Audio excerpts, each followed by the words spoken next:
Dans une interview parue mardi 24 octobre, Peter Morgan, créateur de la série The Crown, a confié au magazine Variety que le décès de la reine Elisabeth II avait eu un impact sur la fin de la dernière saison. Bouleversement dans la réalisation. Le 16 novembre prochain, la première partie de la 6e et dernière saison de la série The Crown sortira sur Netflix. À cette occasion, Peter Morgan, le créateur du programme qui retrace l'histoire de la famille royale britannique depuis l'accession au trône de la reine Elisabeth II en 1952, a confié à Variety mardi 24 octobre avoir opéré quelques changements. À la suite de la disparition de la reine Elisabeth II, le 8 septembre 2022 dans le château de Balmoral. Nous avions tous vécu à l'expérience des funérailles, à commencer par raconter le scénariste de 60 ans.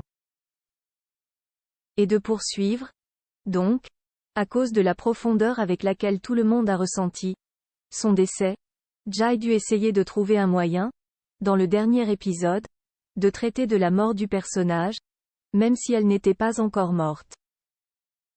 Et pour cause, cette ultime saison prévoit d'aborder en détail la vie de la souveraine entre 1997 et 2005. Selon les dires de Ted Sarandos, co-directeur général de Netflix, relayé par People mercredi 25 octobre, le décès de la mère du roi Charles III ne pouvait pas être la limite chronologique de la série. Et ce, pour une raison particulière. Le programme devait rester, selon les producteurs, historique, et non journalistique. Alors, pour s'assurer que cette volonté serait respectée, les producteurs ont fixé à 2005 la date butoir pour raconter l'histoire de la famille la plus célèbre du monde. La mort d'une princesse, sujet brûlant si cette dernière saison promet d'être intense, c'est également parce que la chronologie inclut une étape dramatique de l'histoire de la couronne. Celle de la mort de la princesse Diana, survenue à Paris le 31 août 1997. Une initiative qui a suscité de vives réactions de la part d'un membre du clan Windsor.